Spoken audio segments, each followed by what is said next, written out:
মেহনাজের হৃদয় অন্তপুরে উৎপাত করছে তীব্রের বলা সেই এক বাক্য, থেকে থেকে কানের কাছে যেন অ্যালার্মের ন্যায় বেজেই চলছে। কি বলল তীব্র? তার নাকি জিসান মৈত্রীর সাথে বিয়ে ঠিক হয়েছে। জিসান তিশানের বড় ভাই। যে পুরুষের মাঝে একসময় বুঁদ হয়ে থাকতো মেহনাজ, তার বড় ভাইকে সে বিয়ে করবে? অসম্ভব। তার উপরে জিসানের চরিত্রে সমস্যা আছে। তিশান কথায় কথায় বলেছিল যে তার বড় ভাই মেয়ে নিয়ে ডুবে থাকে। অতঃপর নিজেকে ভালো সাজাতে বলেছিল মেহনাজ ছাড়া সে কারোর দিকে তাকায়নি কখনো। কথাটা কতটুকু সত্য তার প্রমাণ ইতিমধ্যেই মেহনাজ পেয়েছে। তার বড় ভাই যে কতটুকু ভালো তাও বোঝা শেষ। এখন যে করেই হোক বিয়ে ভাঙতে হবে। হেই টিনা আপি, একটা গ্রেট নিউজ আছে। তুমি শুনলে তোমার দিল খুশ হয়ে যাবে একদম। মেরির কথায় ভুরু কুঁচকে আসে টিনার। কি এমন সংবাদ যা শুনলে সে খুশি হয়ে যাবে? এই মাঝরাতে ফোন দিয়ে আদিক্ষেতা শুরু করেছে নাকি মেয়েটা? টিনার চোখে এখনও ঘুম। লম্বা হাই তুলে ঘুমো ঘুমো চোখে বলে, যা বলার ফার্স্ট বল, আমি ঘুমাবো। উফ, এত কিসের ঘুম? নিউজটা শোনো না। তরি ভাই আর শুভ্রা মেয়েটার মধ্যে হাজব্যান্ড ওয়াইফ টাইপ সম্পর্ক নাই, বুঝলে? চোখ চিকচিক করে ওঠে টিনার। ইতিমধ্যে ঘুম কেটে গিয়েছে তার। উৎফুল্ল হয়ে বলে, আর ইউ শিওর? তাহলে তো ওদের আলাদা করা বা হাতের খেল। একবার ওদের আলাদা করি, তারপর তরঙ্গ আমার। উফ, 100% শিওর। কথাটা বলে মেরি মনে মনে বলে, আহা, বাংলা সিনেমা টাইপ ডায়লগ দিচ্ছে। দেখি কি করো তুমি। রাতের গ্রাম দেখবে শুভ্রাঙ্গনা। তরঙ্গের কথায় অবিশ্বাস্য নয়নে তাকায় শুভ্রা। লোকটার হঠাৎ করে হলোটা কি? ইদানিং একটু বেশি শুভ্রার আশেপাশে থাকার চেষ্টা করছে। আবার প্রেমে পড়ল নাকি? কথাটা ভাবতেই নিজেকে মনে মনে ধিক্কার জানায় শুভ্রা। তরঙ্গ আর প্রেম? হৃদয়হীন পুরুষ একটা। তরঙ্গ প্রশ্নবোধক দৃষ্টিতে এখনও চেয়ে আছে শুভ্রার পানে।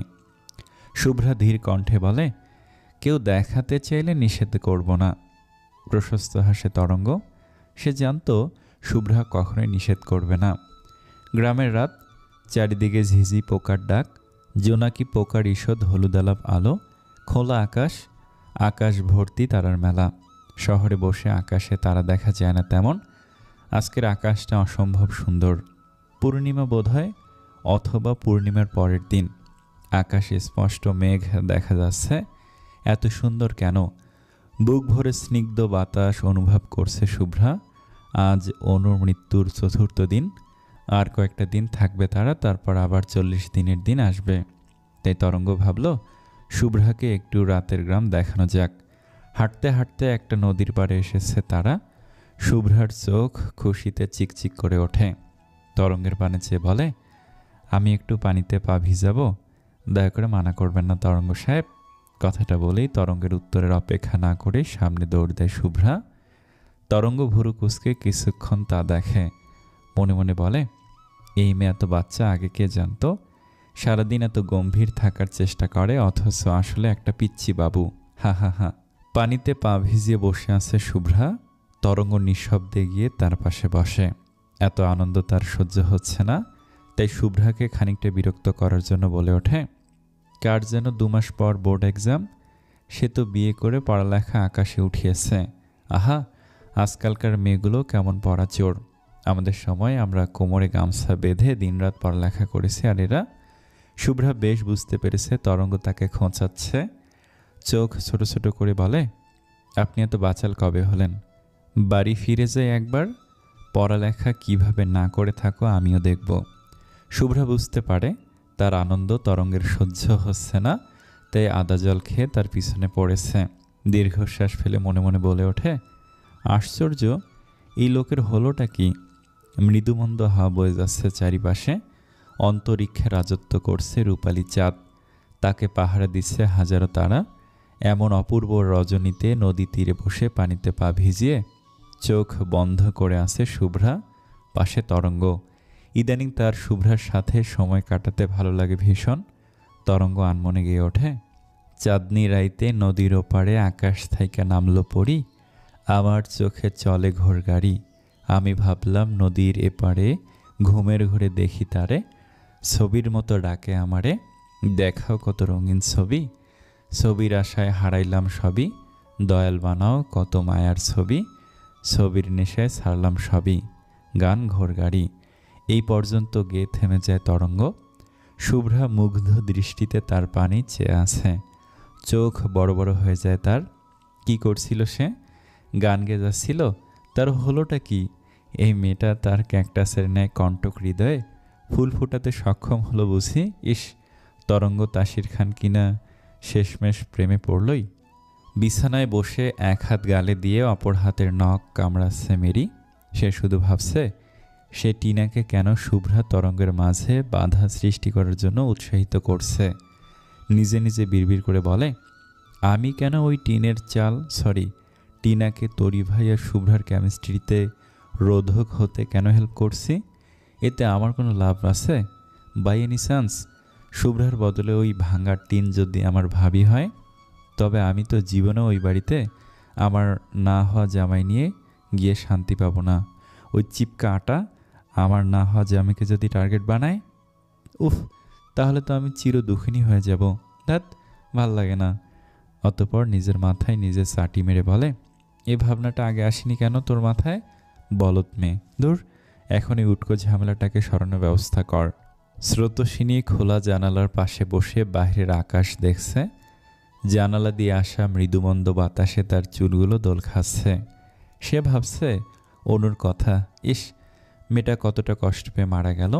হঠাৎ ধ্রুবের কথা মনে পড়ল তার, আর সেদিনের রাতের কাহিনীর কথা মনে পড়তেই আনমনে হেসে উঠল সে। মেয়েটা হন্তদন্ত হয়ে তীব্রকে নিয়ে ধ্রুবের অ্যাক্সিডেন্টের কথা শুনে বেরিয়ে পড়ল। যাওয়ার পর কিনা সে দেখে সব কিছুই না। ধ্রুব আর কিছু বিশ্ব বন্ধুগুলো কিনা তার জন্মদিনে সারপ্রাইজ দেওয়ার জন্য এমন একটা চিন্তায় ফেলেছিল তাকে, ছেলেগুলো পারেও বটে। স্রোতস্বিনীর ভাবনার মাঝেই ধ্রুবের ফোন আসে। স্রোতস্বিনী ফোনটা ধরতে ধ্রুব বলে ওঠে, কি করছো? এই তো বসে আছি। মনে হচ্ছে খোলা জানালার পাশে বসে আছো। মৃদু মন্দ বাতাসে তোমার ঢেউ খেলানো চুলগুলো ঈষৎ দোল খাচ্ছে। চাঁদের রূপালী আলো তোমার স্নিগ্ধ মুখখানা ছুঁয়ে দিচ্ছে অতি সন্তর্পণে। অবাক হয় স্রোতস্বিনী, ছেলেটা কিভাবে জানলো সে জানালার কাছে? প্রশ্নটা করতেই ধ্রুব একগাল হেসে বলে, কেবলমাত্র গেস করলাম, আর কল্পনায় তোমাকে যেভাবে দেখছি সেটা বললাম, মিলে গেল। বাহ বাহ বাহ। স্রোতস্বিনী মুচকে হাসে। ধ্রুব আবার বলে ওঠে, এই মেয়ে বিয়ে করবে না? চলো বিয়ে করি, আমার বিয়ে পাচ্ছে। একটা রেস্তোরাঁয় বসে জিসান মৈত্রীর জন্য অপেক্ষা করছে মেহনাজ। মেজাজ তার বিগড়ে আছে। আশ্চর্য, আসতে এত দেরি কেন করছে এই ভদ্রলোক? বিরক্তিতে কপাল কুঁচকে আছে মেহনাজের। অবশেষে কাঙ্ক্ষিত সে ভদ্রলোক এসে পৌঁছায়। চেহারায় তিশানের ছাপ পড়ে অনেক, দেখেই মেজাজ আরও খারাপ হয়ে যায় মেহনাজের। তিশান মৈত্রী বসতে বসতে বলে, কি ব্যাপার, এখনই দেখা করতে চাচ্ছ যে? এখনই মিস করছো নাকি? মিস করলে বলো, বিয়ে আরও এগিয়ে আনি। বিরক্তির মাত্রা এবার সীমা ছাড়িয়ে যায় মেহনাজের। এ কেমন বেহায়াপনা! সে তো খুশি হয়ে কিংবা প্রেম নিবেদন করার জন্য দেখা করতে চায়নি। নিজেকে স্বাভাবিক রাখার চেষ্টা করে দাঁতে দাঁত খিঁচিয়ে বলে, আমি জানতাম আমার সাথে 40 এক ভদ্রলোকের বিয়ে ঠিক করেছে আমার মা। সেই 40 ভদ্রলোকের পরিবর্তে আপনি কিভাবে আমায় বিয়ে করবেন সেটা ভেবে অবাক হলাম। শব্দ করে হেসে ওঠে জিসান। হাসির শব্দ ভীষণ জঘন্য ঠেকে মেহনাজের কাছে। যদিও জিসান মাত্রাতিরিক্ত সুদর্শন, তবুও মেহনাজের চোখে বিশ্রী লাগে। কেন লাগে জানা নেই। হাসি থামিয়ে জিসান বলে ওঠে, ট্রিক্স খাটিয়েছি বুঝলে। কেন করেছি পরে বুঝবে। এখন আপাতত আমাকে ভালোবাসো। তুমি চাইলে এখনই আদর করে দিতে পারি। ভালোবাসা মুখের কথা না মিস্টার জিসান মৈত্রী, আর মুখ সামলে রাখুন, না হলে কেটে নেব আমি। আর বিয়ের কথা স্বপ্ন আনবেন না। কথাটা বলে বের হওয়ার জন্য উদ্যত হতেই জিসান আয়েশি ভঙ্গিতে বসে মেহনাজের উদ্দেশ্যে বলে, বিয়ে তো আমাকেই করবে তুমি। তোমার কি একবারও সন্দেহ জাগেনি তানিয়াকে নিয়ে? থেমে যায় মেহনাজের পা। তানিয়া, যার সাথে জিসানের ঘনিষ্ঠ মুহূর্তের ভিডিও দেখছিল সে, তাই তানিয়ার সাথে জিসানের কি সম্পর্ক? স্বীয় গৃহে ফিরে এসেছে তরঙ্গদের পরিবারের সকলে। সাথে করে অনুর মা হোসনে আরাকে আনতে চেয়েছিল। অনেক জোরাজুরি সত্ত্বেও আসেননি তিনি। ওই বাড়ির আনাচে কানাচে তার অনুস্মৃতি দিয়ে ভরা কিনা। রসই ঘরে জাহানারার আশেপাশে ঘুরঘুর করছে শুভ্রা। জাহানারা ইচ্ছাকৃতভাবে এখনও সব রান্নাবান্না নিজেই করেন। শুভ্রা শত চেষ্টা করেও তাকে এই কাজ থেকে অবসরে পাঠাতে পারেনি। কিছুক্ষণ যাবতই বিষয়টা লক্ষ্য করেন তিনি। অতঃপর জিজ্ঞাসু দৃষ্টিতে শুভ্রার পানে চেয়ে বলে, কিছু বলবে মা? শুভ্রা খানিকটা ইতস্তত করে রিনরিনে কণ্ঠে বলে ওঠে, হ্যাঁ মা, বলছিলাম কি, ওনার প্রিয় খাবার কি? কার? তরির? শুভ্রা উত্তর দেয় না। জাহানারা বুঝে যায় যে নীরবতাই সম্মতির লক্ষণ। মনে মনে ভীষণ খুশি হন তিনি। তবে কি অবশেষে তার ছেলে আর বৌমার ভিতরের বনিমানা হচ্ছে? খুশিতে চিকচিক করে ওঠে নেত্রপল্লব। তৎক্ষণাৎ উত্তর দেন, ওর প্রিয় হচ্ছে চালের গুঁড়ের রুটি, সাথে গরুর মাংসের ঝোল আর নারিকেলের ঝোল। নারিকেলের ঝোল? হ্যাঁ, চিনো না তুমি? না মা, আজই প্রথম শুনলাম। কিভাবে রাধে? শিখিয়ে দেবনি সময় করে। তোমার শ্বশুর আসুক। তিনি তো আসার সুযোগই পান না। অনুটা চলে গেল, তাও তিনি আসতে পারলেন না। দীর্ঘশ্বাস ফেলে কথাটা বলেন জাহানারা। শুভ্রার ভীষণ খারাপ লাগে অনুর প্রসঙ্গ আসতেই। ইস, মেয়েটার সাথে অনেক মিশে গিয়েছিল সে। বেশ কিছু সুন্দর স্মৃতিও রয়েছে তাদের। তাহলে জাহানারার ঠিক কেমন লাগছে? অনু তো তারই বোনের মেয়ে। ব্যাপারটা বুঝতে পেরে প্রসঙ্গ বদলে ফেলে জাহানারা। শুভ্রার উদ্দেশ্যে বলে, তুমি তো অনেক রান্নাবান্না জানো। তো আমি জানি, কিন্তু কিছু স্পেশাল রান্না শিখিয়ে দেব তোমাকে। আমাদের গ্রামের ঐতিহ্যবাহী কিছু রান্না। তুমি চেনো না এগুলো? স্বাভাবিক হয় শুভ্রা। জাহানারা বরফ গলানোর জন্য বাটিতে ভিজিয়ে রাখা চিংড়িগুলো পানি থেকে ওঠাতে ওঠাতে বলে, আজ চিংড়ির ভাষা বড়া রাঁধব। তরি তীব্র শ্রুতি সবারই প্রিয়। এটা আবার কোন রেসিপি? এটার নামও আজ প্রথম শুনলাম। শব্দ করে হেসে ওঠে জাহানারা। রসই ঘরের এক কোণে রাখা বাটনা বাটার জন্য শিল পাথর আর নোড়া তুলে নেয়। শুভ্রা গিয়ে তাকে বলে, কি বাটতে হবে মা? আমি বেটে দিচ্ছি। তোমার কষ্ট করতে হবে না বোকামে, আমি পারবো। এত পারতে হবে না, দিন আমার কাছে। তবে নাও, এই চিংড়িগুলো মিহি করে বাটবে। ব্লেন্ডারে করলে মিহি হয় না। আচ্ছা। চিংড়ি বাটা শেষ হলে জাহানারা ব্লেন্ডারে নারকেল দিয়ে তা মিহি করে বেটে নেয়। তারপর পেঁয়াজ আর রসুন বেটে নেয় খানিকটা। এরপর একটা পাত্রে সামান্য তেল দিয়ে চুলোয় বসিয়ে দেয়। সেই তেলে একে একে নারকেল বাটা, তেজপাতা, হলুদ গুঁড়ো, ফেলে রাখা কাঁচা মরিচ বাটা, পেঁয়াজ, রসুন, সামান্য লাল মরিচের গুঁড়ো, স্বাদ মতো লবণ দিয়ে কষতে থাকে। তারপর তাতে পানি দিয়ে আবারও কষায় যতক্ষণ না নারিকেলের কাঁচা ঘ্রাণ আর মশলার ঘ্রাণ চলে না যায়। ঝোল উথলিয়ে উঠলে তাতে বাটা চিংড়ি গোল গোল বড়ার ন্যায় তার ভিতরে দিয়ে দেয়। অতঃপর তা সিদ্ধ হওয়া পর্যন্ত অপেক্ষা করে। সিদ্ধ হয়ে গেলে চুলা নিভিয়ে দেয়। ব্যাস তৈরি গরম গরম চিংড়ির ভাষা বড়া। শুভ্রা বেশ মনোযোগ দিয়ে পুরোটা সময় রান্না দেখে। শেষ হলে বলে ওঠে, এটা তো অনেক সহজ রেসিপি মা।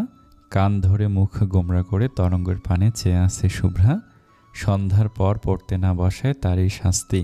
তার মানে এই তরঙ্গের থেকে আগের তরঙ্গই ভালো ছিল। কেন যে আল্লাহ তার দোয়া কবুল করলো, আর এই লোকটার চিন্তা চেতনাই বা কেন পরিবর্তন হলো, তাই ভেবে নিজেই নিজের কপাল চাপড়াতে চাচ্ছে সে। তবে কান ধরে থাকায় আর তা সম্ভব হলো না। এই লোকের কাজকর্ম নেই, অফিস নেই। এই কয়টা দিন ধরে শুভ্রাকে জ্বালানোর জন্য উঠে পড়ে লেগেছে। তরঙ্গ একবার শুভ্রার পানে চায়, একবার বইয়ের পানে চেয়ে বলে, এই চ্যাপ্টারে কোনো প্রবলেম আছে? থাকলে বলো। না, মুখ গোমরা করে উত্তর দেয় শুভ্রা। আচ্ছা, তবে কয়েকটা ম্যাথ দিচ্ছি, করে দেখাও। ফিজিক্সের সবচেয়ে সহজ চ্যাপ্টার এটাই। ম্যাথ না পারলে শাস্তি পাবে, যেহেতু বলছে সমস্যা নেই কোনো। অতঃপর তাপগতিবিদ্যা থেকে তড়িৎ প্রাবল্য, এন্ট্রপি, কার্নো ইঞ্জিনের দক্ষতা বিষয়ে কয়েকটা সৃজনশীল দেয় তাকে। এতগুলো দেখে মাথা ঘুরে যাওয়ার উপক্রম হয় শুভ্রার।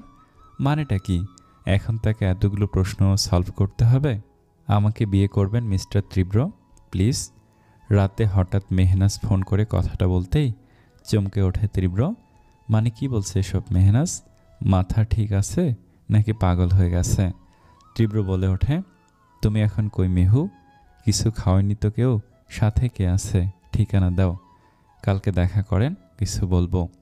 অবাক হয় তীব্র। কি হলো কে জানে? মেহনাজের কল কেটে দেওয়ার মিনিট 5 মাথায় কল দেয় ইন্দিরা। অপরিচিত নাম্বার দেখে দ্বিধান্বিত হয়ে ফোন ধরে তীব্র। ব্যস্ত কণ্ঠে ইন্দিরা বলে ওঠে, আপনি তীব্র? হ্যাঁ, কিন্তু আপনি কে? আমি কে পরে জানবেন, আগে এখানে আসুন। ঠিকানা টেক্সট করে দিয়েছি। মেহুকে খুঁজে পাচ্ছি না আমরা। মেহনাজকে খুঁজে পাচ্ছে না শুনে হিয়া কেঁপে ওঠে তীব্রর। কিছু বলার আগেই কল কেটে দেয় ইন্দিরা। কিন্তু মেহনাজ তো একটু আগেও কল দিয়েছিল তাকে। তাহলে তাকে খুঁজে না পড় কি হলো? বিপদে পড়ল না তো আবার? মধ্য নিশীতে প্রিয় নারীর নিখোঁজ সংবাদ কোনো পুরুষেরই সহ্য হবে না নিশ্চয়ই। তীব্ররও সহ্যের বাহিরে ব্যাপারটা। হুট করে কি থেকে কি হয়ে গেল মাথায় খেলছে না। আপাতত ইন্দিরার প্রেরণকৃত ঠিকানার উদ্দেশ্যে পা বাড়ানোই শ্রেয় মনে হলো তীব্রর। তবে একা যাওয়া ঠিক হবে না ভেবে তরঙ্গকেও বিষয়টি জানালে দুজনে বের হয়ে পড়ে মেহনাজকে খোঁজার জন্য। তবে ভাগ্যিস শুভ্রা ঘুমিয়ে পড়েছে ইতিমধ্যে, না হলে তাকে রেখে যাওয়া দায় হতো। রাস্তার মাঝখান দিয়ে হেলে দুলে অগোছালো পায়ে দৌড়ে চলছে এক রমণী। খানিকটা দৌড়াচ্ছে আবার হেলে পড়ে যাচ্ছে। রাত্রি প্রায় 1টা বাজে। গাড়ি চালাচ্ছে তরঙ্গ আর পাশে বসে মেহনাজের লোকেশন ট্র্যাকিংয়ের চেষ্টায় তীব্র। পিছনের সিটে ইন্দিরা আর মেহনাজের মা। ভদ্রমহিলা কেঁদে কেটে অস্থির। জিসানের সাথে যেভাবেই হোক বিয়ে দেওয়ার জন্য মেয়ের সাথে ভীষণ দুর্ব্যবহার করেছিলেন এই মহিলা। কী বা করতেন? ঋণে আকণ্ঠ জর্জরিত হয়েই কোনো পথ না পেয়ে এই পথেই বেছে নিয়েছেন। শুভ্রাকেও তাড়াতাড়ি বিয়ে দিয়েছিলেন শুধু পরিবারের বোঝা কমাতে আর বড়লোক জামাইয়ের কাছ থেকে কিছু আর্থিক সাহায্য পাওয়ার আশায়। যদিও সে আশা পূরণ হয়েছে, তবু ঋণ শোধ করা সম্ভব হয়ে উঠছিল না। এদিকে পাওনাদারদের তাগাদায় পাগল প্রায় হয়ে মেহনাজের বাবা গা ঢাকা দেয় ভদ্রমহিলা শেষে মেহনাজকে বিয়ে দিয়ে এই বিপদ থেকে পরিত্রাণের চেষ্টা করলেন। প্রথমে এক 40 লোকের সাথে বিয়ে ঠিক করেছিলেন চড়া মোহরানার পরিবর্তে। কিন্তু কাকতালীয় এবং খানিকটা নাটকীয়ভাবে জিসান এসে সেই প্রস্তাব ভেঙে নিজের সাথে বিয়ের ব্যবস্থা করে। যদিও অন্যান্য ক্ষেত্রে যৌতুক দিতে হয়, তবে মেহনাজ মাত্রাতিরিক্ত সুন্দরী হওয়ার দরুনই তার সাথে উল্টো ঘটনাই ঘটেছে। সুন্দরীদের কদর সমাজে সর্বদাই বেশি। মেহনাজ জানত জিসানের চরিত্রে সমস্যা আছে, তবে পরে দেখা করার পর বেশ টেরও পেয়েছিল সেটা। নিজের মাকেও জানিয়েছিল পর্যন্ত। কিন্তু ভদ্রমহিলা সকল পাওনাদারের একটা নির্দিষ্ট সময়সূচি নির্ধারিত করে দিয়েছিলেন টাকা পরিশোধের। এখন মেহনাজের কথা শুনে বিয়ে ভাঙলে বিপদ, তাই জোরাজোরি করে হলেও বিয়ে দেওয়ার সিদ্ধান্ত নিলে বেশ কথা কাটাকাটি হয় তাদের মাঝে। এক পর্যায়ে রাগ দেখিয়ে রাতে বের হয়ে যায় মেহনাজ। একটা মেয়ে রাগ দেখিয়ে কিভাবে রাতে বের হতে পারে? বিষয়টা যেমন দৃষ্টিকটু তেমনই অনুচিত। প্রতিটা মানুষের কিছু সীমাবদ্ধতা থাকে, সেটা না মানলে বিপদ। মাথা নিচু করে বসে আছে মেহনাজ। গতকাল রাতে রাগের মাথায় করা কৃতকর্মের দরুন সে ভীষণ লজ্জিত। রাতে সে বাড়ি থেকে বের হয়ে প্রথমে ইন্দিরাকে ফোন করেছিল, তবে ইন্দিরার ফোন তার কাছে না থাকায় সে ফোন ধরতে বিলম্ব হয় তার। রাগের মাথায় ইন্দিরাকে ব্ল্যাকলিস্টে ফেলে সে ফোন দেয় তার তথাকথিত এক ছেলে বন্ধুকে। সেই ছেলে তাকে শান্ত করার কথা বলে ছল করে মদ্যপান করার জন্য সফট ড্রিঙ্কসের সাথে মিশ্রিত করে। তখনই নেশাগ্রস্ত অবস্থায় সে তীব্রকে ফোন করে বিয়ের ব্যাপারে বলে। কিন্তু এর পরপরই তার তথাকথিত বন্ধুর আসল রূপ বেরিয়ে আসে। পুরুষ দেহের মধ্যে লুকায়িত হিংস্র পুরুষত্ব বেরিয়ে আসে। এই ছেলেটা মূলত জিসানের কথাই মেহনাজের সাথে বন্ধুত্ব করেছিল। তবে মেহনাজের প্রতি তার একটা কুদৃষ্টি বরাবরই ছিল। আজকে সুযোগ পেয়েছে একটা, তবে ভাগ্য এই ছেলের সঙ্গ দেয় না। নেশা থাকলেও মেহনাজের ব্রেইন কিছুটা হলেও কাজ করছিল। কাঁচের বোতল দিয়ে পায়ে আঘাত করে পালিয়ে আসে সে। আকস্মিক আঘাতে হতবিহ্বল হয়ে ব্যথায় কাতরাতে থাকে ছেলেটা। পিছনে যাওয়ার চেষ্টা করলেও সম্ভব হয়ে ওঠে না তা। এদিকে মেহনাজ হেলে দুলে অগোছালো পায়ে দৌড়ানোর চেষ্টা করে। তখনই কাকতালীয়ভাবে তীব্ররা তাকে পেয়ে যায়। ভাগ্য সহায় হলে অসম্ভব সম্ভব, এমনটা মুভিতে হয়, তবে বাস্তবে হতে হলে চাঁদ কপাল লাগে, যেটা হয়তোবা মেহনাজের আছে। তবে সম্পূর্ণ ব্যাপারটায় ভাবায় তরঙ্গকে। সে বিজ্ঞের ন্যায় শুধায়, আমার জানা মতে তুমি শান্তশিষ্ট একটা মেয়ে, যতই রেগে থাকো তবুও নাকি ঠান্ডা মাথায় জবাব দিতে জানো। তবে কাল রাতে এহেন আমূল পরিবর্তন কিভাবে? আবার তোমার বান্ধবীকেও ফোন ধরতে বিলম্ব হয় ব্লক করে রেখেছ। এটা কি আশ্চর্যজনক ব্যাপার না? তরঙ্গের কথা সম্পূর্ণ যুক্তিযুক্ত। মেহনাজ স্বভাবতই যথেষ্ট শান্তশিষ্ট এবং ঠান্ডা মেজাজের। প্রচণ্ড রাগেও সে নিজেকে সংযমে রাখতে পারে। তবে কাল এমন ব্যবহারের কি মানে? তরঙ্গের কথা শুনে সবাই বিষয়টা নিয়ে গভীরভাবে ভাবতে শুরু করে। তরঙ্গ আবার বলে, রিসেন্টলি কি তোমার দৈনিক কর্ম অভ্যাসে কোনো পরিবর্তন হয়েছে? মেহনাজ কিছুক্ষণ ভেবে বলে, হ্যাঁ ভাইয়া, আমি রিসেন্টলি একটা মেডিসিন নিচ্ছি শরীরের কিছু অসঙ্গতি নিরাময়ের জন্য। তবে উপকার তেমন লক্ষ্য করিনি এখনও। মা বললে এটা নাকি ধীরে ধীরে কাজ করে। সবাই এবার মেহনাজের মায়ের দিকে তাকায়। ভদ্রমহিলাকে জিসান একটা ঔষধ দিয়েছিল কয়েকদিন আগে, যখন শুনেছিল মেহনাজ অসুস্থ তখন। সবাইকে ব্যাপারটা খুলে বলতে ঔষধটা আনতে বলে তরঙ্গ। ঔষধটা আনতে হাতে নিয়ে ঘুরিয়ে ফিরিয়ে দেখে, খুলে ঘ্রাণ নেয়, নিমিষের চক্ষু মুদে ফেলে গন্ধে, একটা ছবি তুলে নেয়, অতপর ফোনে কিছু একটা নিয়ে কতক্ষণ ব্যস্ত দেখা যায় তাকে। সবাই তার উত্তরের অপেক্ষায়। কিছুক্ষণ পর ভুরু কুঞ্চন করে বলে, এটা তো ড্রাগস, মেথামফেটানিন নাম। স্বভাব হিংস্র করে তোলে এটা, ভীষণ ক্ষতিকর। এটা ওকে কেন দিল? একখানা ফোন কল পেয়ে হন্তদন্ত হয়ে মেহনাজদের বাড়ি ছুটে জাহানারা, সাথে শুভ্রা আর স্রোতস্বিনী। স্রোতস্বিনী ভার্সিটিতে যাওয়ার জন্য তৈরি হচ্ছিল, সেভাবেই বেরিয়ে পড়েছে জাহানারাদের সাথে। শুভ্রা বোরকা পরে আপাদমস্তক ঢেকেই চলল সাথে। তুই যা বলছিস ভেবে বলছিস তীব্র? বিয়ে একদিনের জন্য না, কিন্তু বিয়ে একটা পবিত্র বন্ধন। হ্যাঁ মা, আমি না ভেবে কিছু বলি না, তোমরা সবাই ভালো করে জানো। আর মেহুকে আমার প্রথম থেকেই পছন্দ। মেহনাজকে আমাদের কারোরই অপছন্দ না। কাল রাতে কী হয়েছে তাতে আমার কোনো সমস্যাও নেই। তুই ওর সকল দায়িত্ব যদি যথাযথ পালন করতে পারিস তবে আমি সম্মতি দিচ্ছি। শোন, বিয়ে করবি মানে কেবলমাত্র তার খাওয়া দাওয়ার দায়িত্ব নেওয়া নয়, তার মুখে হাসি ফোটানোর দায়িত্ব তোর, তার কান্না মোছানোর দায়িত্ব তোর। তবে জিসানকে চিনিস তো, ছেলেটা কিন্তু মারাত্মক। যা করবি ভেবে করিস। আমার প্রিয় নারীর মুখে অন্য কেউ হাসি ফোটাবে কিংবা তার কান্না বা অন্য কোনো পুরুষ মুছে দিবে, তা আমার সহ্যের বাইরে মা। এসব দায়িত্বের বিনিময়ে আমি হাজারটা জিসানকে মোকাবেলা করতেও রাজি। প্রসন্নতায় হাসি ফুটে ওঠে জাহানারার অধরের কোণে।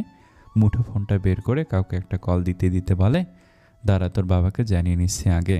সকলের মুখে প্রশান্তিময় একখণ্ড হাসি, বিশেষ করে শুভ্রার। তার প্রিয় বোন তার কাছে সারা জীবনের জন্য আসবে ভাবতেই মনটা নেচে নেচে উঠছে। স্রোতস্বিনীও খুশি বেশ, সমবয়সী একজন সঙ্গী পাবে কিনা। তবে মুখে আতঙ্কের ছাপ মেহনাজের মায়ের। জিসান যদি পরবর্তীতে মেহনাজের কোনো ক্ষতি করে, কথাটা বলতেই হা হা শব্দে হেসে ওঠে মেহনাজ। সবাই অবাক হয়ে চেয়ে রয় তার পানে। মেয়ে যেন হাসতে হাসতে গড়িয়ে পড়ছে। কি এমন বলল তার মা? শুভ্রা বলে ওঠে, হাসছো কেন মেহু আপু? হাসবো না বলছিস? যে মা টাকার জন্য 40 ঊর্ধ্ব লোকের সাথে প্রথমে বিয়ে ঠিক করে, পরে আরও বেশি টাকা পাওয়ার আশায় জিসান মৈত্রীর মতো একটা চরিত্রহীন পুরুষের সাথে জোর করে বিয়ে দিতে চায়, সে এখন কিনা ভাবছে আমার ক্ষতির কথা। হাস্যকর না বুঝি? আবার আমাকে এমন ওষুধ দিল যা নাকি ড্রাগস। এতে অবশ্য তার দোষ নেই। সে যাই হোক, এত ভালোবাসা দেখে আমি শিহরিত। খুবই তাড়াহুড়ো করে সম্পূর্ণ হয় তীব্র মেহনাজের বিয়েটা। মেহনাজের বাবার সব ঋণ শোধ করার দায়িত্ব নিয়েছে তীব্র। যদিও এটা অনেক কষ্টকর, তবুও শ্বশুর ঋণ শোধ করতে না পেরে গা ঢাকা দিয়ে থাকবে, বিষয়টা বাজে। তবে এই ঋণ শোধ করতে গিয়ে তীব্রকেও ঋণের ভিতরে জড়াতে হয়। তবুও শান্তি। পরে তরঙ্গ যখন জানতে পারে তীব্র কিছু ঋণে জড়িয়েছে, সে তা শোধ করে দেয়। সামনে শুভ্রার পরীক্ষা, অথচ সে মেহনাজকে পেয়ে পড়ালেখার ধারের কাছেও ভিড়ছে না।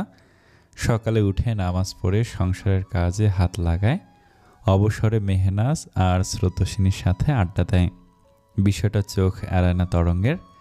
একদিন অফিস থেকে এসে দেখে শুভ্রার বই খাতার উপরে ময়লার একটা স্তর দেখা যাচ্ছে। কয়দিন কাজের সূত্রে বাইরে থাকতে হয়েছিল। তার কাজটাই এমন যে হুট করে অনেকটা অবসর পায়, আবার হুট করে ভীষণ চাপে থাকে। এই সুযোগে মহারানী পড়ালেখা আকাশে তুলে পাক্কা সংসারী বনে গিয়েছেন। সে যে বাড়িতে এসেছে তাও জানা নেই মহারানীর। রাতে কক্ষে এসে তরঙ্গকে দেখে ভূত দেখার মতো চমকে ওঠে শুভ্রা। আমতা আমতা করে বলে, আপনার না আরও 2 দিন থাকার কথা ছিল, আজকে এলেন যে? জানালেন না আসার পূর্বে? ভীষণ ঝামেলা হলো বুঝি তোমার? বেশ শখ না পড়ায় ফাঁকি দেয়ার? মানে বাড়ির কেউই তো জানে না আপনি এসেছেন। ঢুকলেন কিভাবে বাড়িতে? পাঁচিল টপকে? বইয়ের মাঝে ডুবে আছে শুভ্রা। বই পড়ছে নাকি বিড়বিড় করছে বোঝা বড় দায়। কিছুক্ষণ ঠোঁট নাড়ছে, আবার চোখ তুলে কটমট দৃষ্টিতে একবার তরঙ্গকে পরখ করছে, আবার মন্ত্র পড়ার ন্যায় কিছু একটা বলে যাচ্ছে। এদিকে তরঙ্গ ল্যাপটপে মুখ গুজে আছে, কপালে চিন্তার স্পষ্ট ভাঁজ। শুভ্রা পরাচুরির কিছু উপায় খুঁজে বের করলো। তরঙ্গকে বলে, এত কিসের চিন্তা? ল্যাপটপ চালাচ্ছেন নাকি বিমান? বাবারে বাবা, এই সুন্দর আবহাওয়ায় ঘেমে অস্থির। বুঝলে শুভ্রাঙ্গনা, কোম্পানির হিসেবে গরমিল দেখা যাচ্ছে। কেউ একজন আমাদের সাথে প্রতারণা করছে। কেউ একটা না, কয়েকজন মিলে। কারণ এতটা টাকা আত্মসাৎ করা কারো একার পক্ষে সম্ভব না। শুভ্রা বিজ্ঞের ন্যায় গালে হাত দিয়ে এমন ভঙ্গি করে যেন সে এখনই এর সমাধান দিবে। তরঙ্গ বেশ ভালো বুঝতে পেরেছে এই মেয়ে পরাচুরির জন্যই এমন যেসে কথা বলছে। কিছু বলতে যাবে তার আগে শুভ্রা বেশ গম্ভীর হয়ে বলে উঠল, আচ্ছা, এমন গরমিল কি সম্প্রতি হচ্ছে নাকি আগে থেকেই? মানে বোঝাতে যাচ্ছি মেহু আপুর বিয়ের পর নাকি আগে? দাঁড়াও দেখছি। শুভ্রা এবার নিজের স্থান ছেড়ে এসে তরঙ্গের পিছনে বসে। তরঙ্গ কিছুক্ষণ যাচাই বাছাইয়ের পর বলে ওঠে, তুমি একদম ঠিক দিকেই তীর ছুঁড়েছে শুভ্রাঙ্গনা। কাজটা জিসানের হতে পারে।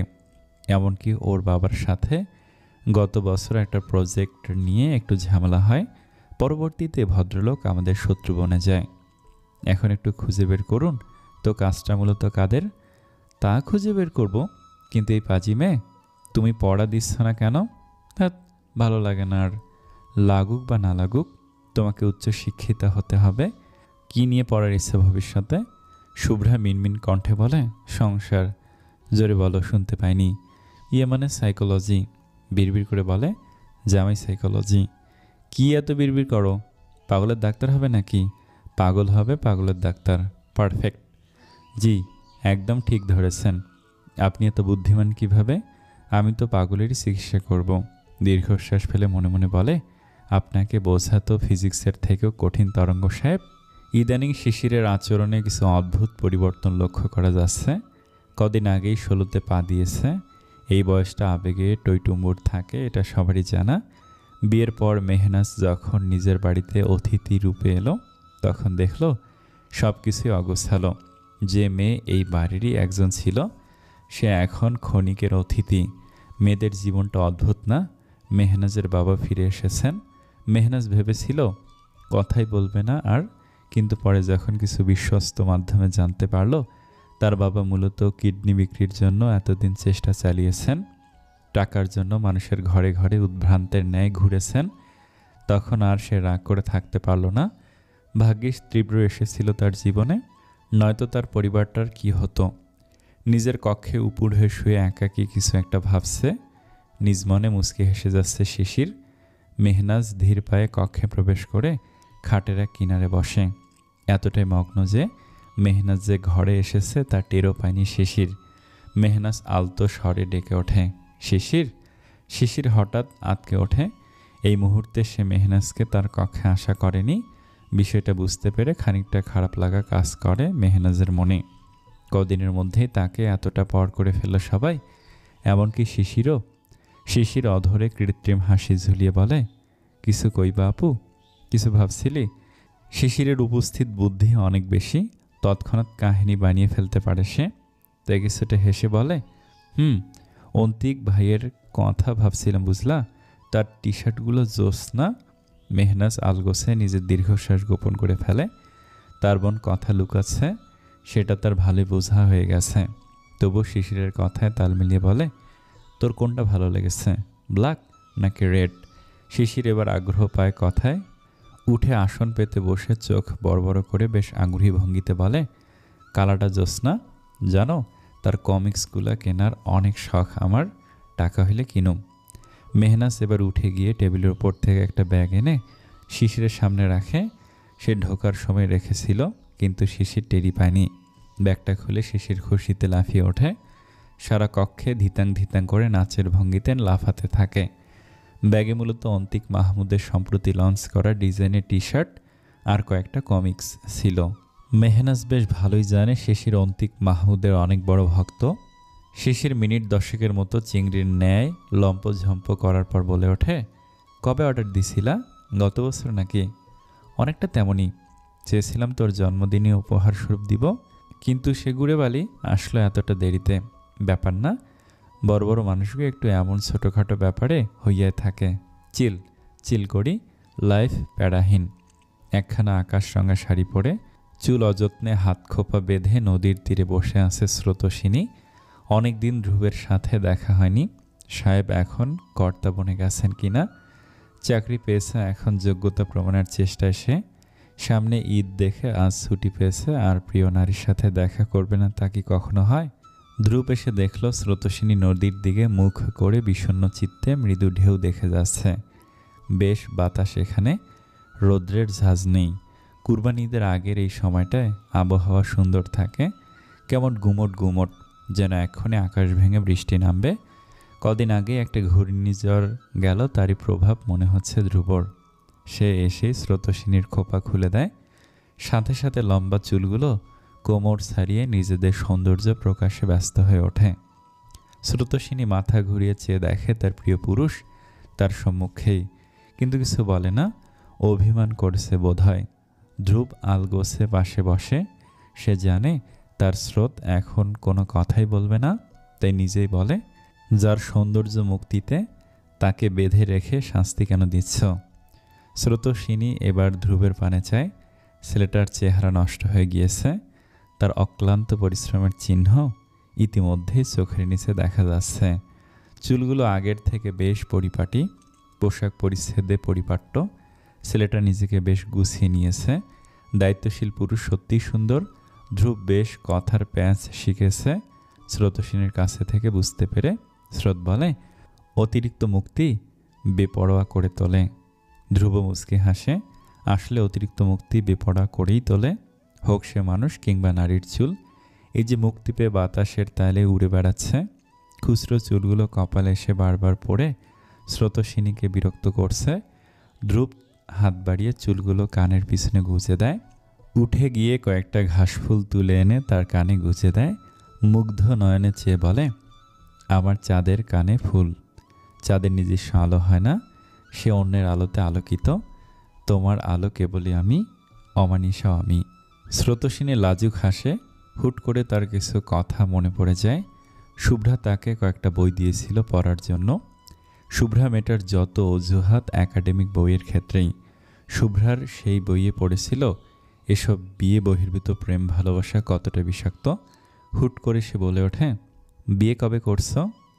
এতদিন কেবল ধ্রুবই বিয়ে নিয়ে কথা বলতো, এখন স্রোতস্বিনীকে এই বিয়ের বিষয়ে কথা বলতে দেখে সে যেন ডুমুর ফুল পেয়েছে। উৎফুল্ল হয়ে বলে, খুব শীঘ্রই। তা মেম সাহেবের এত সুবুদ্ধি উদয় কিভাবে হলো? শোনো, আমি পর্দা করব। ধ্রুব যেন আজ ধাক্কার পর ধাক্কাই খাচ্ছে। খুশি হবে নাকি অবাক হয়ে বসে থাকবে বুঝতে পারছে না। স্রোতস্বিনী ভীষণ বাঙালিয়ানা পছন্দ করে, শাড়ি, চুড়ি, মাটির গয়না, নুপুর এসব। হুট করে সে বোরখায় আবৃত হতে যাচ্ছে, কিভাবে সম্ভব? ধ্রুব কিছু বলছে না দেখে স্রোতস্বিনী আবারও বলে ওঠে, তোমার ব্যক্তিগত চাঁদকে মানুষ এত সহজেই দেখে নেবে? বিষয়টি তোমার ভালো লাগবে না নিশ্চয়ই। আমার যত সাজ হবে সব কেবলই আমার অর্ধাঙ্গ দেখবে। আলহামদুলিল্লাহ। ইস, আমি এখনই বিয়ে করে বউ ঘরে তুলব। সামনে ভাবির পরীক্ষা, হয়ে যাক আগে। ঈদের আগের রাত, এই রাতে মেয়েদের একমাত্র কাজই বোধ হয় মেহেদি দেয়া।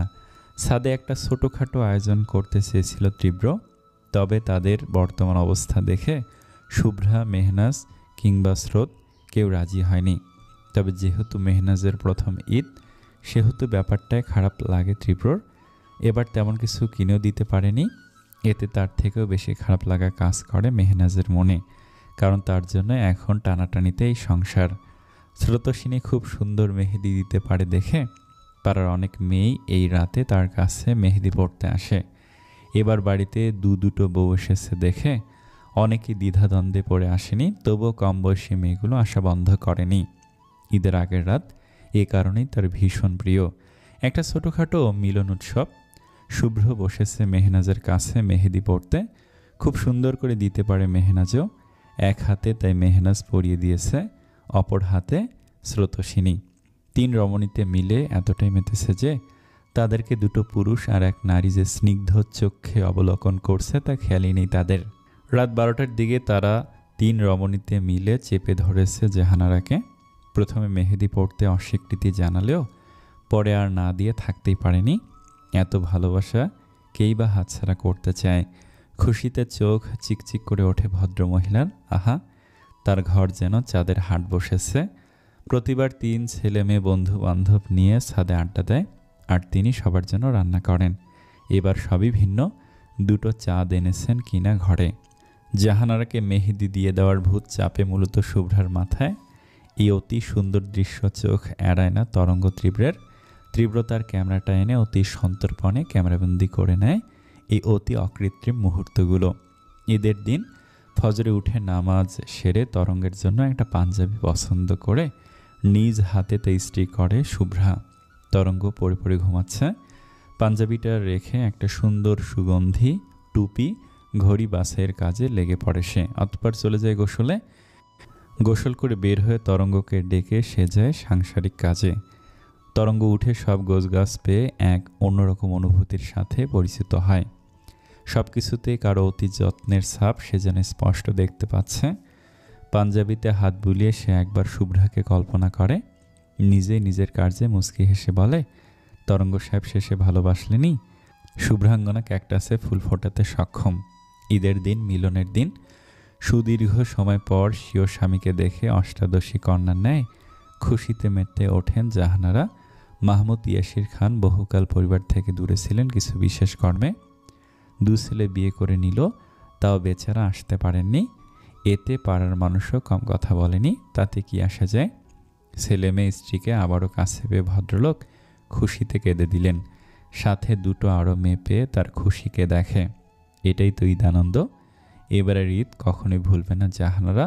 ঈদের পর ঘুরবে না এমনটা হয় মোটেই না। তবে যেহেতু কদিন পর বেচারি শুভ্রার পরীক্ষা, তাই ঘুরে ঘুরে আপাতত বন্ধ।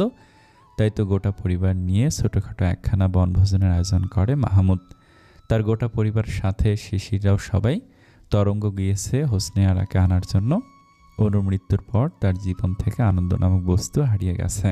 সকলেই বেশ উৎফুল্ল চিত্তে তাদের চুরুই ভাতি নিয়ে ব্যস্ত। শুভ্রাকে দেখে কেন জানি তরঙ্গের মেজাজ খারাপ হচ্ছে। সে ইদানিং শুভ্রার সঙ্গ চায়, ভীষণভাবে চায়। মেয়েটা কি জাদু করলো কে জানে। বিয়ের প্রথম রাতে বলা কথাগুলো মনে পড়তেই নিজেকে ধিক্কার জানাচ্ছে সে। মনে মনে বলল, বেশ তো বড় বড় কথা বললি, এখন নিজে আবার প্রেমে পড়ছিস কেন? আশ্চর্যজনক পুরুষ মানুষ। মেজাজ খারাপ হওয়ার কারণ হচ্ছে এই মেয়ে, সে ব্যথিত। সবাইকে খানা এগিয়ে দিচ্ছে, কি কি লাগবে জিজ্ঞেস করছে, তার দিকে ঘুরেও তাকাচ্ছে না। আশ্চর্য, এই মেয়ের হলোটা কি? পরে মনে পড়ল সে ঈদের রাতে শুভ্রাকে একটা প্যাকেট দিয়ে বলেছিল, এগুলো তোমার। শুভ্রা আবেগাপ্লুত হয়ে চঞ্চল চিত্তে প্যাকেট না খুলেই যখন জিজ্ঞেস করলো কি আছে ভিতরে, তরঙ্গ তখন বলেছিল ভিতরে বই। ব্যাস, শুভ্রা খুলেও দেখেনি কি কি বই ছিল সেখানে। বিরক্ত হয়ে ঘুমিয়ে পড়েছিল। কিন্তু সে যদি প্যাকেটটা খুলতো তবে দেখতে পেত সেখানে তার প্রিয় লেখক আরিফ আজাদের অনেকগুলো বই আছে। তার কাছে যেগুলো নেই সেগুলো সব। তবে সে ভেবেছিল পরীক্ষার জন্য হয়তো। তরঙ্গের কথাটা মনে পড়তে কপাল চাপড়াতে ইচ্ছে করছে। কেন সে সব রেখে ঈদের রাতেই দিল বইগুলো? পরে দিলেও পারত। তোমার কাউকে পছন্দ হয় শুভ্রাঙ্গনা? যেমন যেমন ধরো জীবনসঙ্গী হিসেবে কোনো পুরুষকে ভালো লাগে? আমি বিবাহিত তরঙ্গ সাহেব, এই প্রশ্নের কোনো অর্থ হয় না। হয়, আমি অর্থহীন কথা বলি না।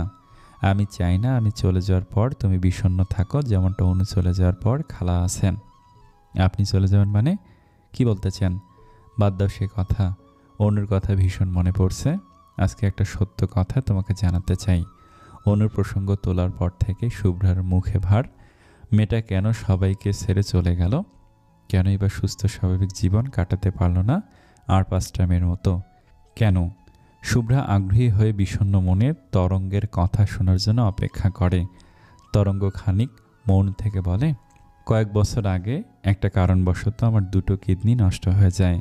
এত অল্প বয়সে এমন হওয়া বিস্ময়কর। অবশ্য অনু যখন জানলো আমার কিডনি নষ্ট, তখন নিজের একটা কিডনি আমাকে দেওয়ার ব্যবস্থা করে। তবে আমরা কেউ জানলাম না, শুধু জানলাম বেনামি কোনো ব্যক্তি সদয় হয়ে দান করেছেন। মজার ব্যাপার, ম্যাচও করেছিল তা। পরে এক সময় হুট করে অনু শয্যাশায়ী হয়ে গেল। কি এক দুরারোগ্য রোগ হয়েছে নাকি, কিন্তু কিছুতেই বলল না কি হয়েছে। পরে কিছু বিশ্বস্ত মাধ্যমে জানতে পারলাম আমাকে কিডনি অনু দিয়েছে। তখন আমার ধারণা হলো বোধহয় তাই অনু এমন অসুস্থ, কিন্তু না, তার অন্য কিছু হয়েছিল। আমার ধারণা ক্যান্সার হবে হয়তো। তবে আসলে কি তা খালাও জানেন না, নাকি জানেন কে জানে। তারপর থেকেই জানতে পারলাম আমার দেহের এক অংশে অনুর বাস, আমৃত্যতা থাকবে। আমাদের টাকা কড়ি তো কম না, ওকে অন্য দেশে নিয়ে চিকিৎসা করাতে চেয়েছিলাম, কারণ বর্তমানে সব কিছুই সম্ভব। কিন্তু ওর কি হলো কে জানে, রাজি হলো না, উল্টো কী সব কঠিন কঠিন কথা শোনালো। আশ্চর্য মেলক। বলতে বলতে তরঙ্গের চক্ষু অশ্রু সজল হয়ে উঠল। শুভ্রার মন নরম, সে নিঃশব্দে কাঁদতে লাগলো। কোনো প্রত্যুত্তর করতে পারল না। আর পাশে বসাই তরঙ্গের একটা অংশে অনুর বাস তাকে পীড়া দিচ্ছে না, বরঞ্চ আগত অনিশ্চিত ভবিষ্যৎ থেকে এক বিষাক্ত সর্প যেন বর্তমানে এসে তাকে দংশিল। অনুর জন্য তার শ্রদ্ধাই কেবল বাড়ল না, তরঙ্গের জন্য এক অমূলক চিন্তা মাথাচাড়া দিয়ে উঠল। তরঙ্গের হঠাৎ কি হলো কে জানে, সস্নেহ হয়ে শুভ্রার দুহাত আগলে ধরতে চাইল।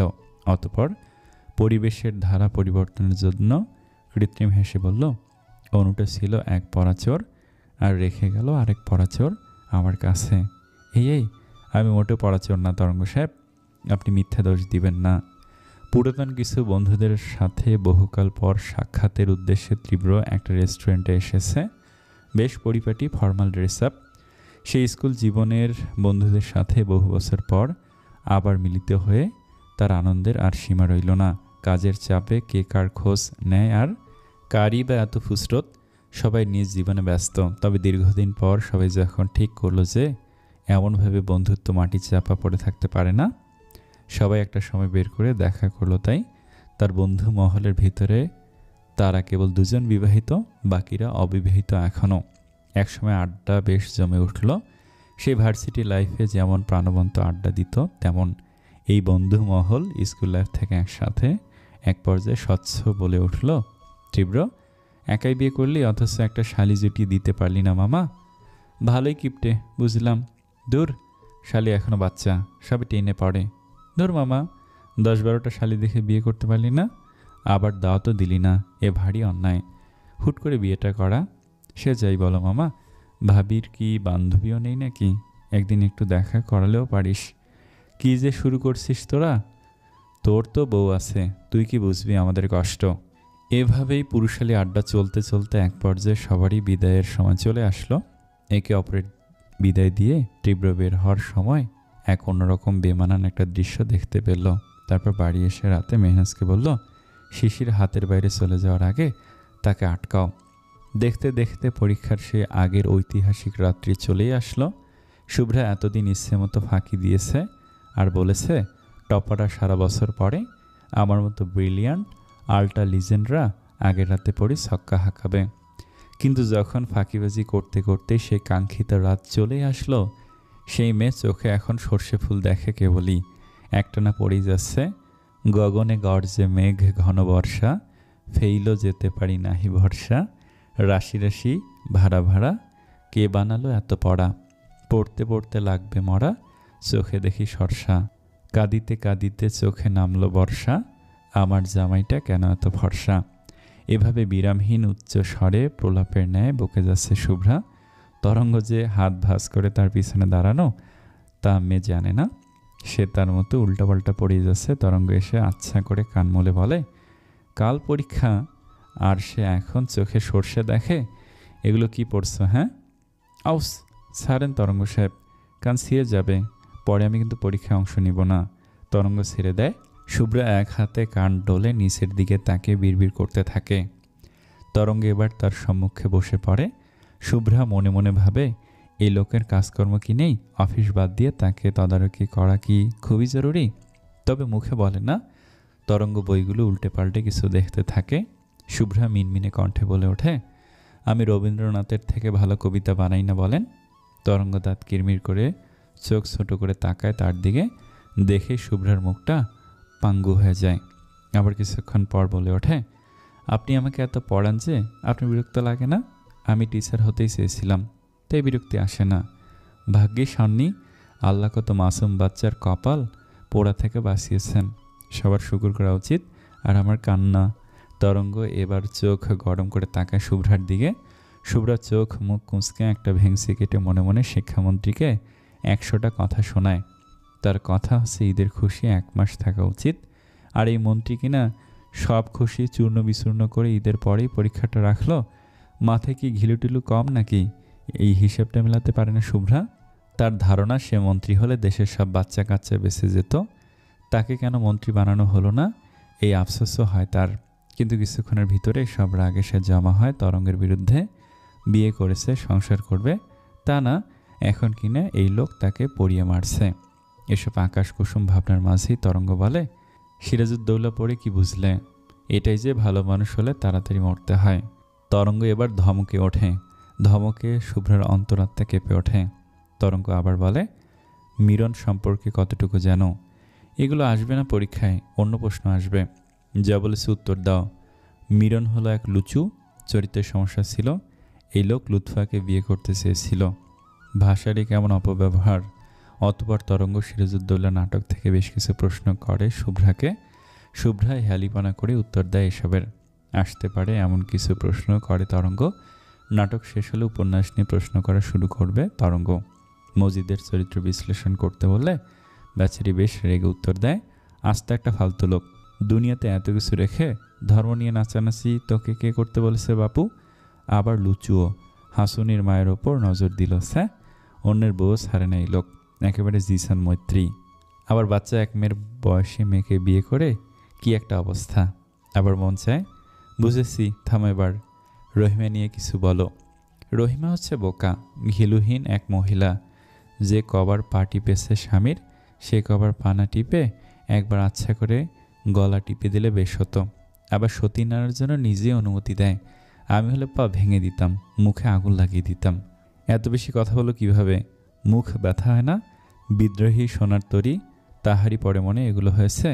অপরিচিতা বিলাসী এসব নিয়ে প্রশ্ন করব? আপনার কাজই তো প্রশ্ন করা। অনুপমের চরিত্র বিশ্লেষণ করো।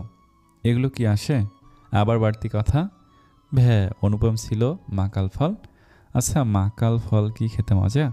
আমার না খেতে ইচ্ছে হলো। লেখা আছে তা নাকি অনেক সুন্দর দেখতে।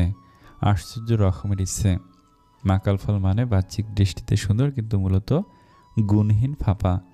আমি আরও ভাবলাম মিষ্টি কোনো ফলটল, যা দুর্বন ছাড়া পাওয়া যায় না। বেশ রাত করে তরঙ্গ ফিরেছে কাজ থেকে। বেশ ক্লান্ত সে। কক্ষে এসে দেখে শুভ্রা খাট ছড়িয়ে ছিটিয়ে বই রেখে তার ওপর বেঘরে পড়ে ঘুমাচ্ছে। বিরক্ত হয় না তরঙ্গ? মৃদু হেসে বিছানা থেকে বইগুলো নিয়ে পাশের টেবিলে গুছিয়ে রাখে। হুট করে কী যেন হয়ে যায় তার। টুপ করে ঘুমন্ত অর্ধাঙ্গিনীর কপালে একখানা ভালোবাসার মৃদু পরশ এঁকে দেয়। অতপর মৃদু হেসে স্নানাগারে চলে যায়। সে ভীষণ ক্লান্ত, একটু প্রশান্তি প্রয়োজন। গোসল সেরে ব্যালকনিতে চলে যায়। আপাতত ব্যালকনি চাঁদের আলোয় আলোকিত। ব্যালকনি দিয়ে মধ্যরাতের শহর দেখতে মন্দ না। ব্যালকনির এক কোনায় রাখা দোলনায় গিয়ে বসে সে। আগে তার ব্যালকনিতে কেবলমাত্র ক্যাকটাস শোভা পেত, এখন সেটায় কয়েকটা ফুলের গাছও শোভা বাড়াচ্ছে। তার মধ্যে বেলি হাসনাহেনাও আছে।